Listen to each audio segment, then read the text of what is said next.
వెంకటేశాయ. కలియుగ ప్రత్యక్ష దైవం, కోరిన కోర్కెలు తీర్చే కొంగు బంగారం తిరుమల వెంకటేశ్వర స్వామి.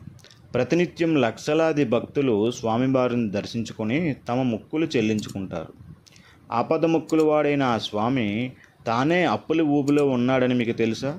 అవును, మీరు విన్నది నిజమే. ఆ ఏడుకొండలవాడు సాక్షాత్తు సంపదల దేవుడైన కుబేరునికి రుణపడి ఉన్నాడు. ఈరోజు మనం ఆ ఆసక్తికరమైన పురాణ గాథ గురించి తెలుసుకుందాం. ఈ కథకు మూలం త్రేతాయుగంలోనే ఉంది. ఒక నాయకుడు యాగఫలాన్ని ఎవరికి ఇవ్వాలనే దానిపై మహర్షుల మధ్య చర్చ జరిగింది.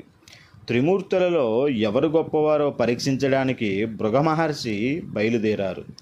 బ్రహ్మ శివులను పరీక్షించిన తరువాత వైకుంఠానికి చేరుకున్నారు. అక్కడ శ్రీ మహావిష్ణువు ఆదిశేషునిపై పవలించి ఉండగా శ్రీ మహాలక్ష్మి ఆయన పాదాల వద్ద సేవ చేస్తూ ఉంటుంది. తన రాకను గమనించలేదని ఆగ్రహించిన భృగ మహర్షి విష్ణువు వృక్షస్థలంపై తన్నారు.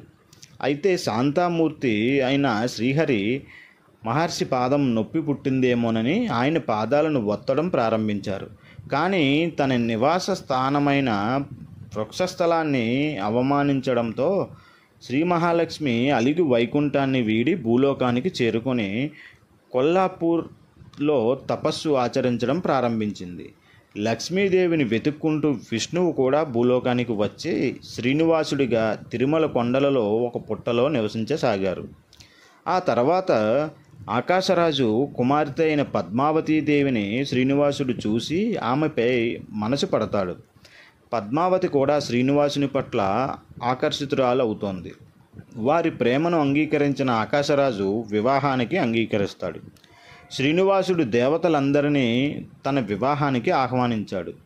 ఆకాశరాజు అంగరంగ వైభవంగా తన కుమార్తె వివాహాన్ని జరిపించడానికి సిద్ధమయ్యాడు.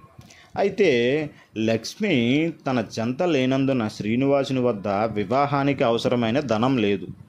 దీంతో వివాహ ఖర్చుల కోసం శ్రీనివాసుడు ధనాధిపతి అయిన కుబేరుని వద్దకు వెళ్ళాడు. లోక కళ్యాణం కోసం జరుగుతున్న ఈ వివాహానికి సహాయం చేయమని కోరగా శ్రీనివాసుని అభ్యర్థనను మన్నించిన కుబేరుడు ఒక షరతుపై అప్పు ఇవ్వడానికి అంగీకరించాడు.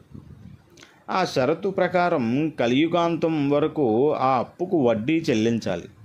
లోకాత్తరమైన ఈ కళ్యాణం జరగడానికి శ్రీనివాసుడు ఆ షరతుకు అంగీకరించి కుబేరుని నుంచి పెద్ద మొత్తంలో ధనాన్ని రుణంగా తీసుకున్నాడు.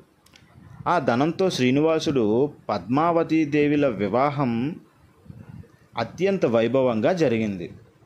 అప్పటి నుండి శ్రీ వెంకటేశ్వర స్వామి తిరుమలలో కొలువై ఉండి తన భక్తులు సమర్పించే కానుకల ద్వారా కుబేరునికి వడ్డీ చెల్లిస్తున్నారని నమ్మకం.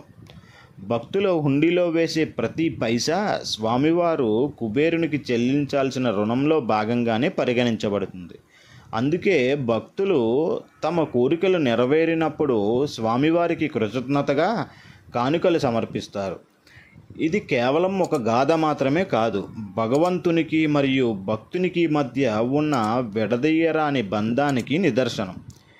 ఆ స్వామివారు మనందరినీ చల్లగా చూడాలని కోరుకుంటూ మరో ఆసక్తికరమైన కథతో మళ్ళీ కలుద్దాం. ఓం నమో వెంకటేశాయ.